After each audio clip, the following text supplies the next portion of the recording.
Number 1.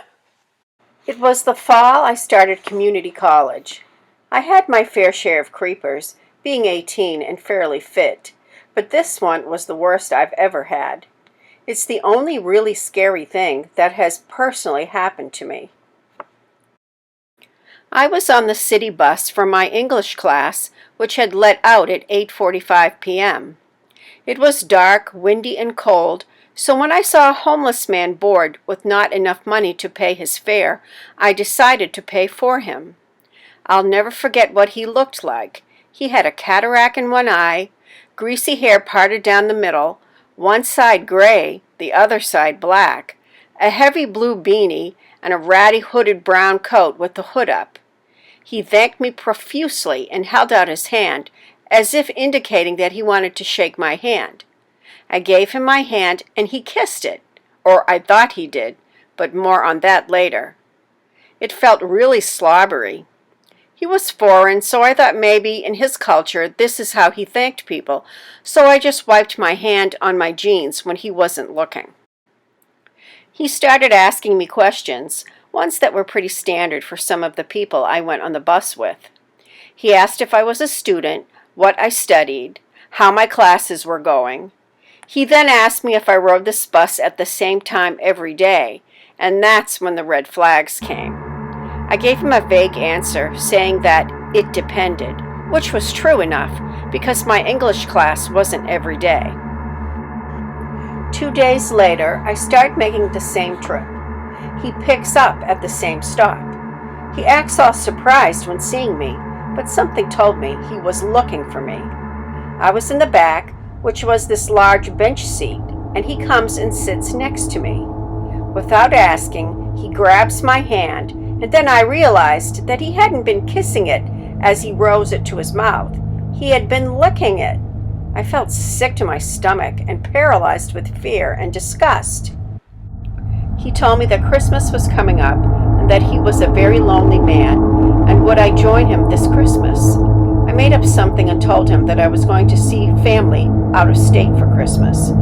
He started asking me where I worked, and I told him that I worked at a department store, but not the name or the location. I texted my mom that I needed to be picked up from the bus stop. I started wearing hooded jackets so I could hide my face. He would come on the bus, look around, and if he didn't see me, would get off. I had even heard him telling the driver that he was looking for me. If he did see me, he wouldn't try to talk to me now. He would stand near me and give me a death glare. I would have gotten up to tell the bus driver, but if I made a move, he would step closer. I texted my mom to pick me up every night. She knew something was up, so I finally told her, sobbing like a baby. She told me I needed to take action, but I was too terrified. Finally, I knew I was at my breaking point. After 2 months of fearing for my life, I asked my then boyfriend and my friend, who looked like a bear mated with a metalhead, I'll call him Adam, to sit with me. They flanked me as I told the bus driver what was going on. The bus driver told me something that made my heart sink, that there wasn't much he could do. I hid my face as the creep came on the bus. He stared at me and started to come toward me. Adam gave him a death glare, and I was surprised. The creep looked scared, but he still tried to grab my attention. "Get away from her!" the bus driver yelled. The creeper looked up, bewildered. "Yeah, you! Get away from her!" The bus driver yelled again. "She's my friend," the creeper whined. "And she doesn't want to be your friend. Get away from her!" The creeper backed off. I sighed in relief. Adam told me later that he had asked his brother, I'll call him Dave, about this guy, and apparently the brother had come across him before. Dave had been on another bus line when the creeper sat next to him. There were a couple of teen girls in front of them, and the creeper leaned over and made a crude remark to Dave about the girls. Dave said that if he ever saw him again, he would rip his throat out. He never saw the creeper on that line again. Unfortunately, this isn't the end of the story. A year later, Adam and my ex were taking me home when we looked up, and there was the creeper.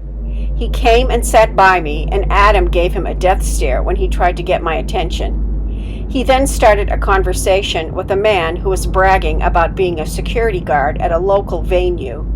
The security guard was getting ready to do a Lady Gaga concert, and the creeper asked him if she would be in lingerie.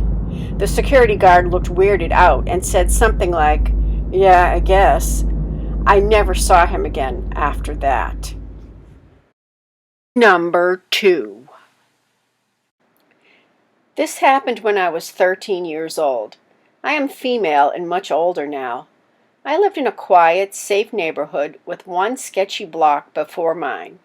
It was a corner that had 4 bars, one on each corner. My parents were strict. They were the kind that had to not only meet my friends, but their parents as well. The year I turned 13, I was old enough to go to our community teen hangout. You paid $3 to get in. It was open only on Friday nights, and the hours were from 7 to 10 p.m. I lived about a quarter mile from the center, and it was located in town. My path was well lit until I got to the last 4 blocks that included the bars. I was allowed to walk and meet my best friend halfway because of the area. She lived closer than I did to the center.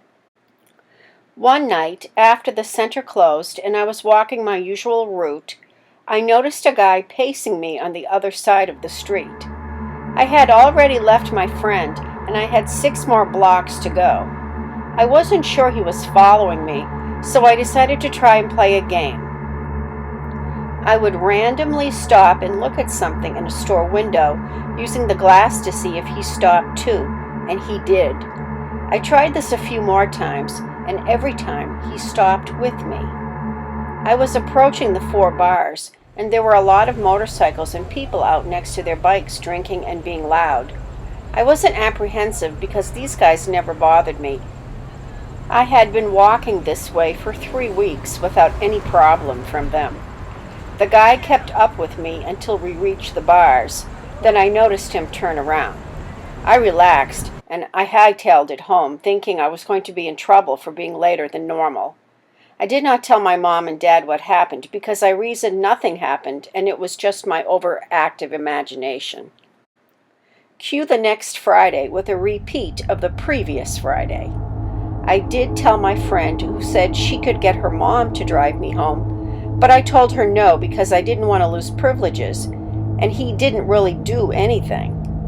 Yet. I should also mention that around this time I was stopped one evening by the bikers at the bar. A woman asked me why I was always coming home so late by myself.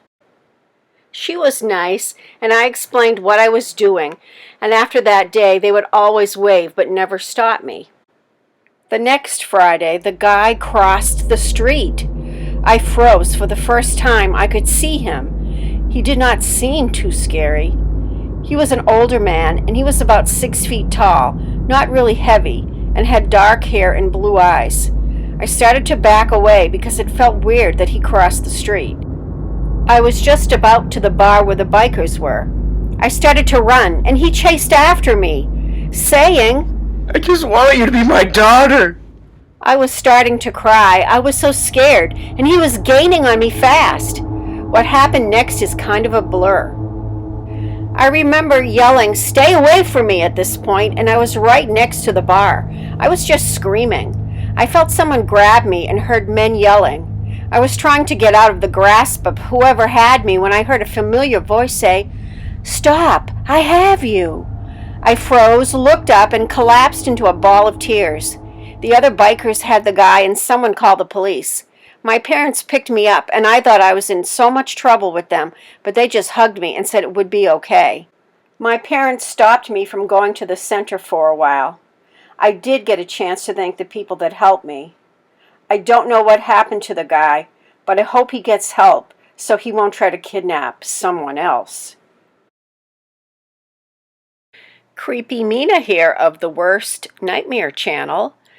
I hope you enjoyed these 2 stories of women being stalked, one on a city bus and one on the street.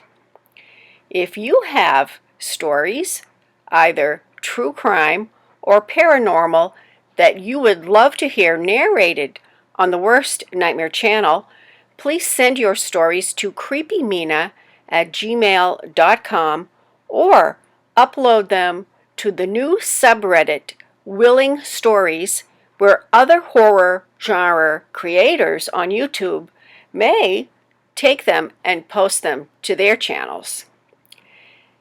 Always remember to like, subscribe, rate, comment, and stay safe.